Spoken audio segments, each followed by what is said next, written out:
I went to the Taylor Swift gig in June, night 2 in Wembley, and I have got hints and tips that will help you navigate it if you're going in August. So first up, research all your timings. Know whether you're trying to get there for the support acts or whether you're just going for Taylor. We were aiming to go for the support acts, but actually we ended up getting an extra ticket on the day with a code, and it set us back a little bit. So if you're trying to get the support acts, have a really good plan ready and make sure you're there well in advance. There are obviously lots of different ways to get to Wembley, so I would suggest doing a lot of research about how you're going to get in, how you're going to get out later, bearing in mind a lot of roads get closed. It obviously gets really busy. The best way, I think, is to go into Wembley Park, which means going in through the Metropolitan line or the Jubilee line. Those are kind of the easiest ones to come in. If you come into Wembley Park, you'll then be about 10 minutes walk away from the stadium itself. You obviously need to have a bit of time for getting out and getting into the stadium, but in general, you're not too far away. You'll find getting into Wembley a lot easier than getting out. That's because people arrive throughout the day. We're literally talking from like the early hours of the morning, arriving all the way through until we arrived at like 6:15 in the afternoon, in the evening almost, which was only an hour before Taylor went on stage, which is probably why it was quite easy for us to get through. I think because people arrive throughout the day, no matter what time you get there, you'll probably have a good entrance in. So I wouldn't panic too much, just leave yourself plenty of time. Don't be leaving it down to the wire like I did. At least if you leave it down to the wire, you know you can still get through, because we were literally inside the venue by 7 o'clock. And that included a stop on the Swifty steps as well to take photos.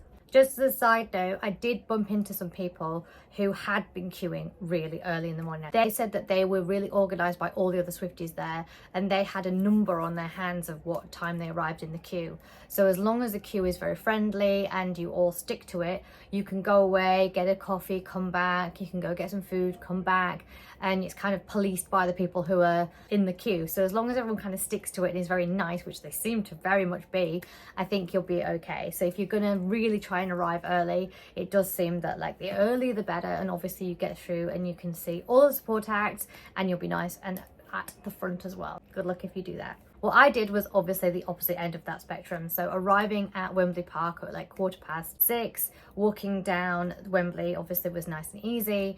Went to the Swifty steps, which is to the right. So you're approaching Wembley Stadium, and to the right is the Swifty steps. Amazing artist, Frank Styles, has actually painted these. So not Harry Styles, Frank Styles.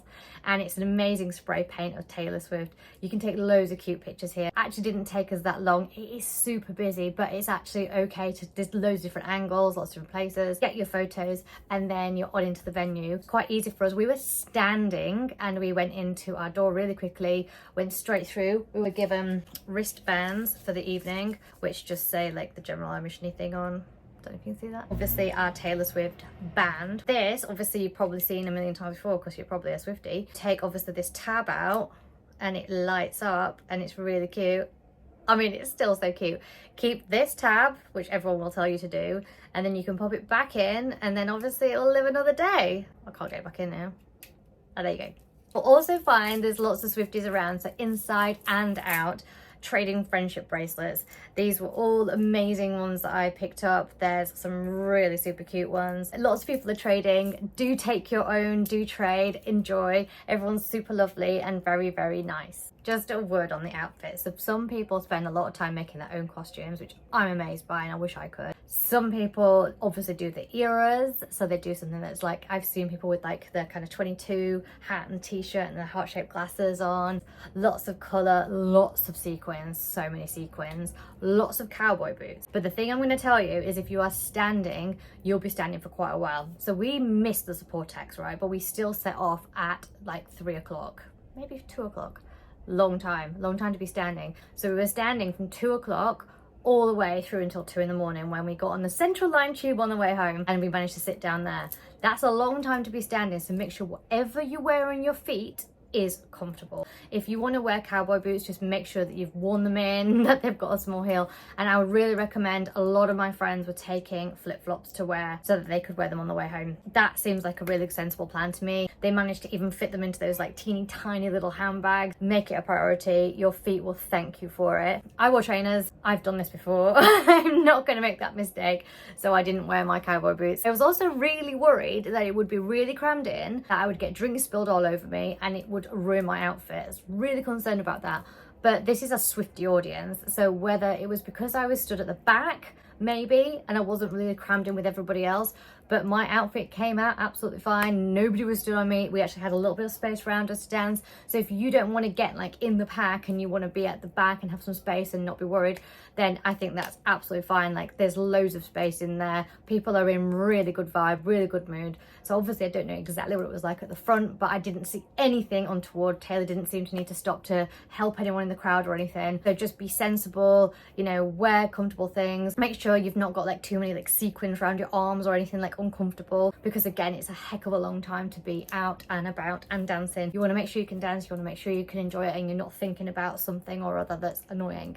When you get into the venue, we found that there were quite big queues for the loo. It seemed like to take forever and ever and ever, and there doesn't seem to be like a way around that, unfortunately. It did seem like it seemed longer than it actually was. When I checked the timings, it looked like we were kind of like queuing for the loo in and out within 20 minutes. Something wasn't too bad, but just be prepared that it's going to take you a bit of time. There were no queues really for drinks and snacks and things like that. They seem to be well catered for.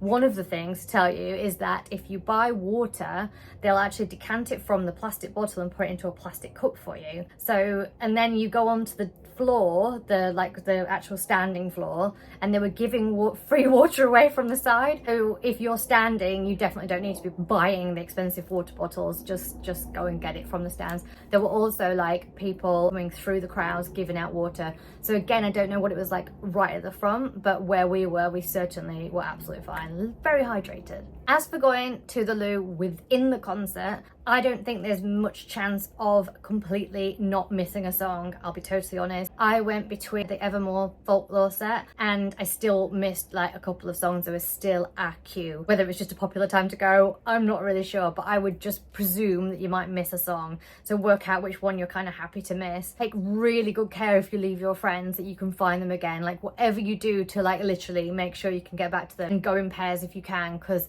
you can always get back into the crowd and find somewhere to stand. It's not like a huge problem. I'll also say I probably wouldn't wear like a gigantic hat and take a big sign. I actually don't even think you can have signs. I didn't see any there. It's more about having the wristband and having that experience. So don't be taking like massive things that block the view. There was a girl with a cowboy hat near us, but she'd kind of like, rather than having it on her head, like obstructing the view, she'd kind of put it on the back, which was I really appreciated, because otherwise I wouldn't be able to really see anything. I really thought that I would go and not take that many photos or videos, just be like totally in the moment, but that's just not true. I took loads. So I bought myself a phone case with a cable attached so that I wouldn't lose it. Didn't really want to be going in and out of my bag, I took a really small crossbody bag so I didn't have to do that. This was really a game changer. Really liked it. It also like adjusts as well, so I can like make it shorter or longer. Also free up as much space as you can on your phone. You will use stacks, and no matter how much you think, oh no, I'm going to be in the moment, I'm going to enjoy it, you will. So just make sure that you're ready. You don't want to be sat there at the event trying to delete stuff.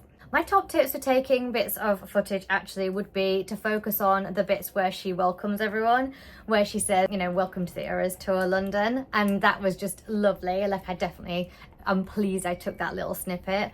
And also the bits that actually talking to the crowd, especially the surprise songs too. And also the end, oh my God, like the beginning and the end, like where she comes out, and then all of the fireworks at the end. Oh, it's just so good. Speaking of the end, you can obviously leave earlier, and I was quite surprised by how many people seem to start leaving during the midnight era. Really surprised actually. I thought people would be just there till the end. I think if you're leaving that early, you need to get a train probably. You know that you need to get out of there, and you will not be able to get out there quickly if you don't go early. I'm not actually sure exactly how long it will take to get out of there. We ended up like wandering around a little bit afterwards, but I would guess about an hour to try and get out of Wembley. They are really good at it though. They play like Taylor Swift music over the tannoy, so everyone's queuing, and it's all very well organized. Stacks of trains. You just kind of have to get on like the first one going out and get out of there. If you do leave during the midnight era, you will miss the fireworks and the confetti. I'm going to show you my confetti. This is my confetti. Oh, perhaps not worth staying around for, but I loved it. You know, we took photos at the end. There wasn't probably much point going towards the stage. Actually, we didn't really get anything extra from doing that, although we did go up there to have a look. But yeah, they kind of do start to push you out quite quickly. I have to give a shout out to the Swifty steps that are at Wembley. They are the amazing steps. You have to really go and make a point of going there. I love them. They're multicolored.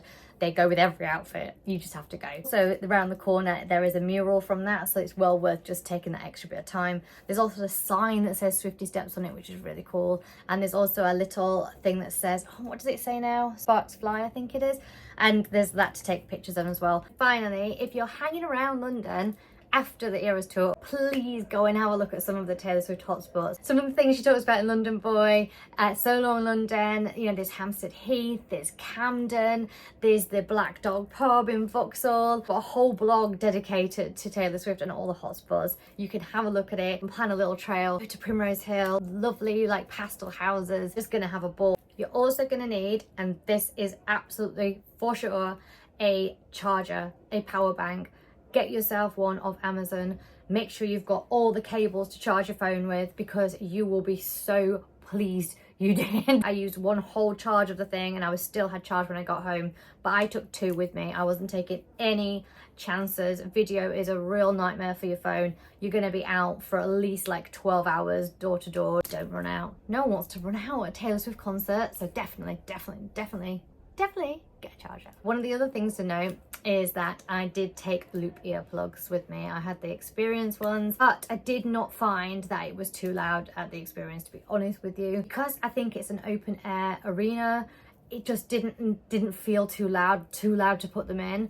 So actually, I'd say you don't probably need them unless you're super sensitive. You can always pop them in your bag and decide at the time.